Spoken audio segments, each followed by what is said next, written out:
Hello everyone. आज का हमारा जो टॉपिक है वो है रिग्रेशन। तो हमारा जो कोरिलेशन और रिग्रेशन एनालिसिस जो चैप्टर था उसको ही हम कंटिन्यू कर रहे हैं। इससे पहले वाले जो वीडियोस हैं उसमें हमने कोरिलेशन क्या है उसके टाइप्स के बारे में, फिर नेक्स्ट वीडियो में हमने जो कोरिलेशन कोफिशिएंट है कितने तरीके का होता है, ग्रुप्ड डेटा के लिए कौन सा लगेगा, अनग्रुप्ड के लिए कौन सा, और उनको कैसे कैलकुलेट करने हैं वो पढ़ा था। अब हम बात करते हैं यहाँ पे रिग्रेशन के बारे में। तो रिग्रेशन का मतलब आप अगर ऐसे सोचें तो क्या होगा, स्टेपिंग बैक, बैक स्टेप करना या returning to the average value, उसको हम रिग्रेशन बोलेंगे। तो ये टर्म जो रिग्रेशन है ये it is first time introduced by Francis Galton in 1877। उन्होंने क्या किया था, एक कनेक्शन बताया था। मतलब वो बोलते हैं उन्होंने कनेक्शन देखा कि height of father and to the that of the son, मतलब कि जो फादर्स की हाइट है उसका सन की हाइट पे क्या फर्क पड़ेगा और उनका क्या रिलेशन है, ऐसा उन्होंने देखा।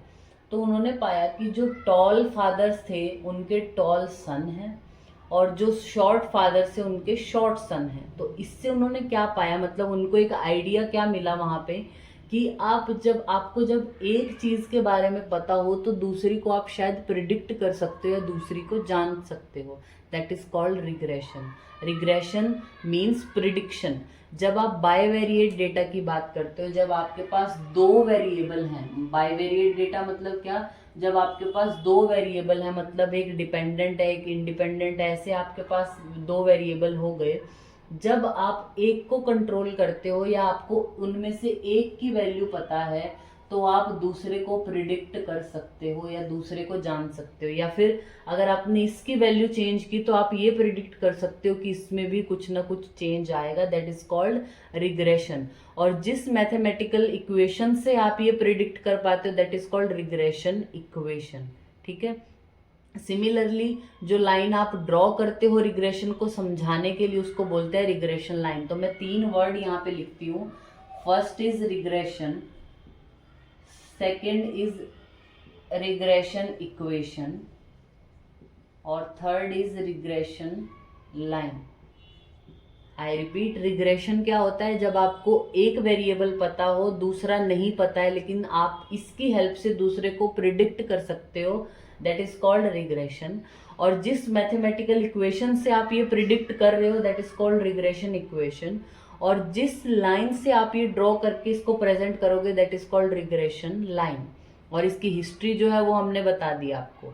तो अभी हम अगर बात करें रिग्रेशन कॉफिशिएंट की, अभी हमें पता है कि आप एक दूसरे को प्रिडिक्ट कर सकते हो, एक बदला तो दूसरा भी बदलेगा, लेकिन कितना बदलेगा, कैसे उसको प्रिडिक्ट आप कर पाओगे। जैसे हमने कोरिलेशन में बात की थी, आपको पता है कि जो व्यायाम आप करते हो और वात वृद्धि दोनों में कुछ ना कुछ तो रिलेशन है और पॉजिटिव कोरिलेशन, लेकिन कितने डिग्री का एसोसिएशन है, मतलब वो स्ट्रॉन्ग रिलेशन है, परफेक्ट पॉजिटिव है, पर मॉडरेटली पॉजिटिव है, वो कैसे पता चला, जब आपने उसको न्यूमेरिकली निकाला, मतलब कोफिशिएंट निकाला। तो ऐसे ही रिग्रेशन यानी एक की वैल्यू को चेंज करने से दूसरी कैसे प्रिडिक्ट होगी, या एक को चेंज किया तो दूसरा कैसे चेंज होगा, उसके लिए भी रिग्रेशन कोफिशिएंट यूज होता है जिसको हम बी से डिनोट करेंगे।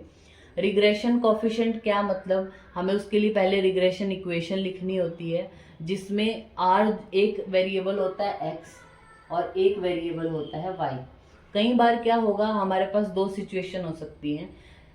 अगर हम बात करें regression equation of x on y, अगर हमें रिग्रेशन इक्वेशन लिखनी है x on y, that means आपको एक्स की वैल्यू जाननी है जबकि आपको वाई पता हो, तो उसको हम डिनोट करते हैं बी एक्स डॉट वाई से। ये याद रखना, जो आगे की तरफ लिखा है वो आपको जानना है और जिसकी हेल्प से जानोगे वो पीछे लिखा होगा, ये याद रखिए आप।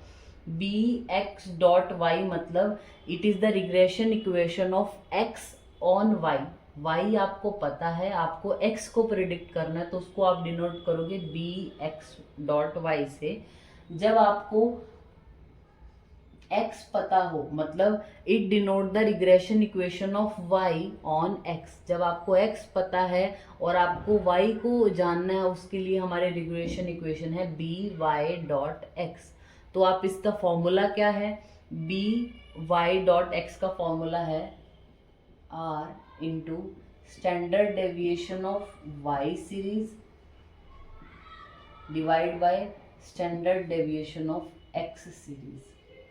यानी जो जो आपको पता है उसको नीचे की तरफ लिखना है इस साइड, ठीक है। R into standard series of Y और standard deviation of x series. इसी तरीके से अगर मैं बात करूं आपसे बी एक्स वाई की, तो यहाँ पे आर, ये क्या हो जाएगा इसका formula, r into standard deviation of x series divide by standard deviation of y series. या जब आपके पास मीन कैलकुलेटेड है तो तब कैसे निकालना है, b x y is equal to summation x y under root y. तो इसको कैसे निकालोगे आप, summation x minus x bar y minus y बार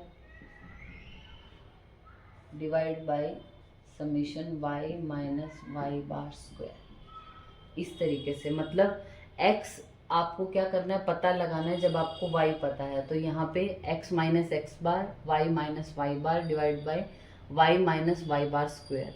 अब इसको ही उल्टा कर दो, जब आपको ये मीन पता हो और आपको y के लिए ऐसा लिखना है, मतलब बी वाई डॉट एक्स लिखना है, तो वो क्या होगा, summation x minus x bar y minus y बार। ऊपर वाली सीरीज चेंज रहेगी लेकिन नीचे वाला चेंज हो जाएगा, वहाँ पे summation x minus x bar square हो जाएगा, ठीक है।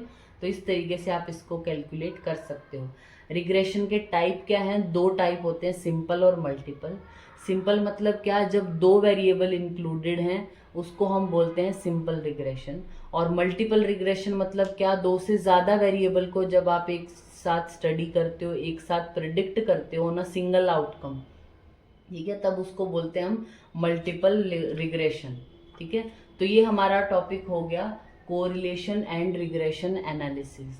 तो इसमें से कोरिलेशन के टाइप कितने हैं, रिग्रेशन के टाइप कितने हैं, जो कर्ल पियर्सन कोरिलेशन कोफिशिएंट था या स्परमैन रैंक ऑर्डर कोरिलेशन कोफिशिएंट था, वो कौन से डेटा के लिए कौन सा लगता है वो आपको पता होना चाहिए।